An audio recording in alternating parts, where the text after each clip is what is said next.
Hi everyone, my name is Adam. This is my YouTube channel, Adam Sews, and I am back home from the Sewn for Pleasure show. And I thought I would just go through what I picked up, what I came home with, what had happened, and so on.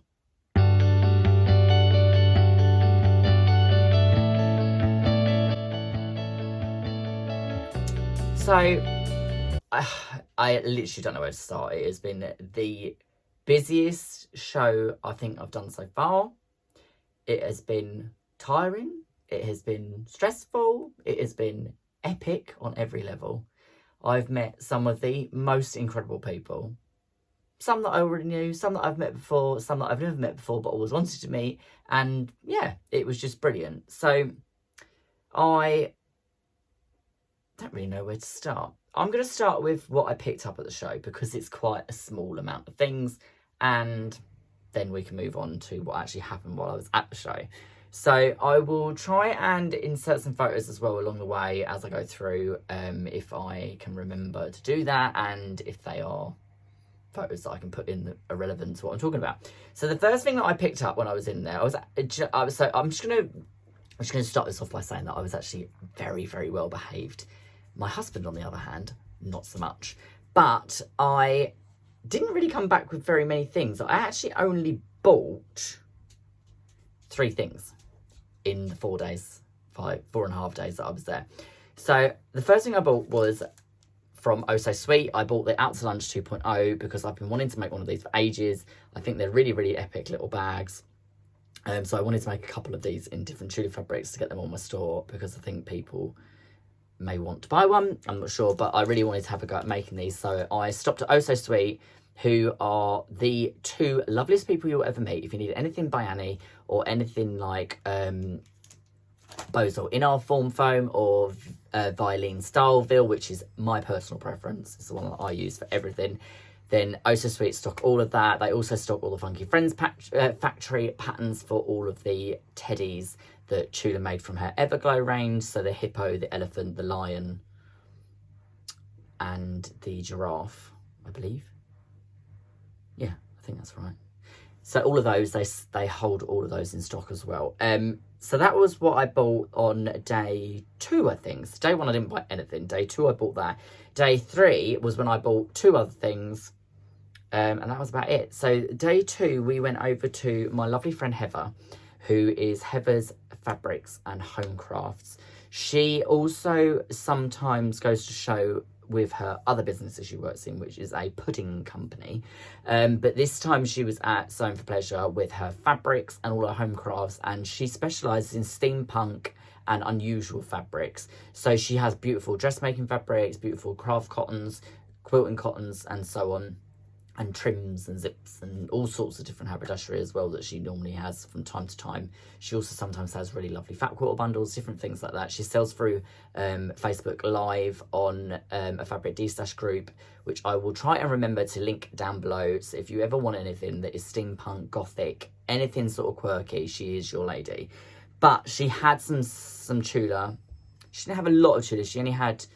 I think she started off with more than what she had when I actually managed to get to her, but she had a few meters of the mini coven left, and she done me an absolutely epic friends and family discount on it, as she did as well with my husband's, because he got some cafe off her. So I thought, you know what, this is going to be discontinued soon. They won't ever reprint it. I love the mini coven. It makes the best caddies, the best caddy packers. It's the exact right size that I always want. So I thought, you know what, I'll stock up, and I bought the rest of the bolt that she had on that. So that was what I got from the lovely Heather. The other thing that I bought was from Tilda. So forgive me, I'm going to completely forget what the lovely lady's name is, but there is a girl that sews, and there's a girl that specialises in Tilda fabrics. And I will try and link down below as well, her website. Holly's Haberdashery rings a bell. Holly's...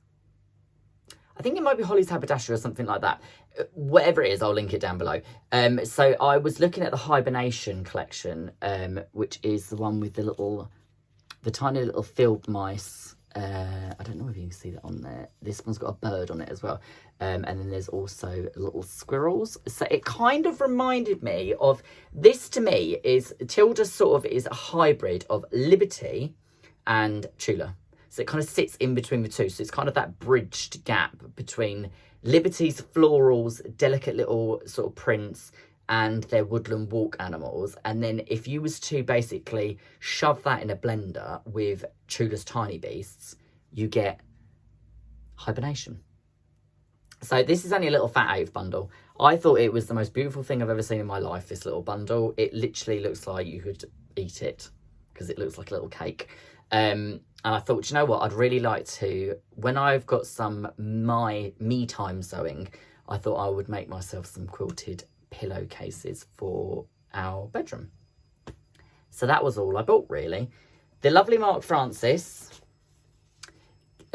gifted me one of his McCoy trouser patterns because I stupidly cut the pattern out and I cut it too small. So I'm going to make up a pair of those in a larger size because I cut a too smaller size. The lovely lady from Vileen, or Wieslein, however you want to pronounce it, gave me 2 of these brand new ironing cloths that have just launched. So you get a pack of 2 of these. I don't really know, you can buy them from anyone that stocks Vileen. They are reusable ironing cloths, so you can put them on top of fabrics that are, like, for instance, fabrics like Everglow that has got the neon inks, which then reacts with heat and they can be a little bit sticky. So if you put this on damp beforehand, it gives you a really, really good press. It means that you don't have to use steam in your iron, and it also stops any transfer onto your sole plate of your iron, which I will lead on to in a moment about something about this. I will come back to that. So the other thing as well was Oh So Good Fabrics. The lovely lady, and I've, for the life of me, forgotten her name again. And I'll hope it will come back to me. If it doesn't, I'll put it on the screen. She came over and she was selling rainbow zips, and the lovely, I can't remember. She gifted me these 2 meters of rainbow zip. I'm going to pause this now and go and remember what her name is, because this is completely not like me. Bear with. The lovely Natalie. How did I forget that? I will never know. But yes, so Natalie came over and said that they were selling zips, and I was so stuck to my stand most of the time I didn't get a chance to go over, and she came over and kindly gifted me a metre of the white rainbow and a metre of the black rainbow, which, if she's got any left, it will be on her website, which I will link down below. Rush over and grab some because it is very, very reasonably priced. And she's got some beautiful fabrics as well. She's got some X-Barber wools, all sorts of different things. So it's definitely worth going and having a look. So moving on from that, the other thing that I came home with, but I didn't actually, it wasn't a purchase, it was a gift, was from the lovely Jane, who comes to my sewing socials. And she had picked up a featherweight a little while ago, but, well, I say she picked up a featherweight. She's been going on about my featherweight a little bit, I think, to her lovely husband, and her husband sounds just as nice as my husband, if not nicer, which I don't know if that's actually possible, but he surprised her with a featherweight because he knew that she wanted one. But me and Jane were having this ongoing laughing, chuckle, giggle thing about the foot pedal and about having a silly little button on it, and the fact that we kept clawing at it with our toe to try and use it as a foot pedal. And we actually later realised that you're actually supposed to put your foot on the whole entire pedal and roll your heel onto the button, which actually makes a lot more sense. But we were both saying that we would, we think we probably would end up buying a white featherweight, because the white one came with a standard, normal, modern clamshell. But Jane's lovely husband managed to source, not only did he managed to source a updated clamshell foot pedal for my featherweight and change over the plug socket, because the socket on my featherweight is different to the one that the clamshell foot pedal comes for. Jane also made me this beautiful little Everglow pouch to keep it in. So it is a modern pedal, as I say, it's a clamshell, and it works for my fitment of featherweight, which is this fitment, which is the 3 little slit prongs rather than the 3 round prongs. So I'm going to give this a little go later and test it out and see if it's easier to use than the one that I keep trying to claw out with my toe. So that was that. What else can I say? My ironing cloths. So last week, as you know, I was waiting to place an order. I don't know if I mentioned this or not, but I was waiting to place an order to get some of the new mini Elisos. And you might have seen on Instagram that the lovely Eliso reached out to me and asked me a little while PR list or however it is. And I said, I would absolutely love that. I have wanted one of them for ages. I've been trying to find out more information about when we were going to get the little mini irons into the UK and when we were able to place an order for them, because I wanted to order some and be able to offer them out to some of my subscribers and put some on my website for if anyone wanted to buy them. So they went live Monday morning. I rung up, ordered the maximum that I was allowed to order, which was 6. I took 4 of them to the show because 2 of them were already pre-ordered by 2 friends of mine. And I've only come back with 1. So I will be putting that 1 iron on my website, which is the new M3 Pro. It's in aqua. I will grab the box because it's right here. So it's the new M3 Pro in aqua. It is this one here. I have got 1 left. It will be on my website and it will be on there at a special introductory price. If when you watch this video, if you want one of these and it's no longer on my website, I will be taking pre-orders on these for anyone that wants one.